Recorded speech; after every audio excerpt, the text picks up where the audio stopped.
Hello, my name is Tom Thomas, and this is my video report over Lab 1 charge tapes. In this video report, I'll be going over the introduction of the project, a review of the key concepts and formulas, assumptions made during the experiment, data and observations taken, the glow scarf model I created, and discussion questions.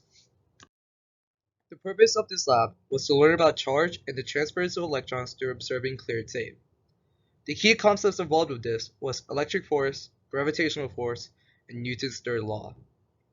The results of the lab was that the two U-tapes repel each other due to possessing the same charge. The U-tape was attracted to the negatively charged pen, so it has a positive charge. The U-tape has a charge of 5.13 times 10 to the negative 9 coulombs, and it also has a deficiency of 3.28125 times 10 to the negative 10 electrons. The electric force is the force that occurs between charged entities. It can either be attractive or repulsive. As you can see in the formula, it has a Q1 and Q2, which represents two different point charges. R represents the separation distance between those charges, and K is the electric constant. The gravitational force is the attractive force between two objects. The formula for it is mass times gravity. And finally, Newton's third law: for every action, there is an equal and opposite reaction. As you can see in the diagram, charge Q2 exerts a force like Q1. And that means Q1 also exerts the exact same force in Q2, creating an equal and opposite reaction. There are three key assumptions in this lab. The first assumption was that each U-tape has the same net charge. The second was that each U-tape acts like a point charge located at the center of the tape.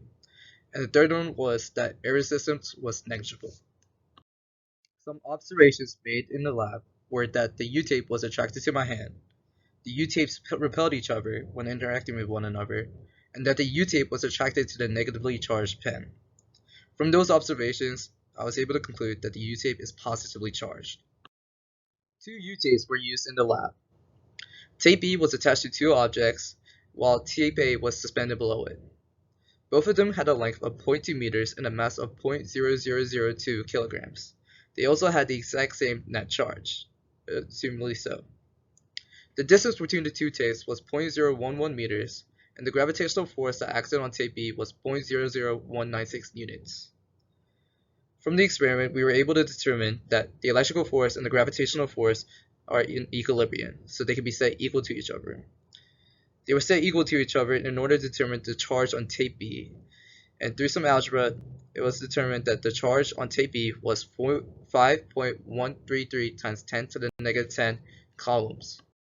Shown on the screen is the interaction between the two tapes represented through a glow script model. In the picture on the right, there is a blue particle and a red particle. The blue particle represents tape B, and the red particle represents tape A. There are also vectors pointing from them. The orange vector represents the electric force, and the cyan vector represents the gravitational force. As shown, the electric force and gravitational force acting on tape B is equal, and the magnitudes are displayed underneath the picture. In addition, the electric force and gravitational force are overlapping on tape A as they are pointing in the exact same direction with the same magnitude. Now on to the discussion questions. If electrons had a positive charge and protons had a negative charge, nothing would change about the observations I made with the tapes. As the interactions between alike charges and opposite charges would remain the same, it would just be redefining the basic physics.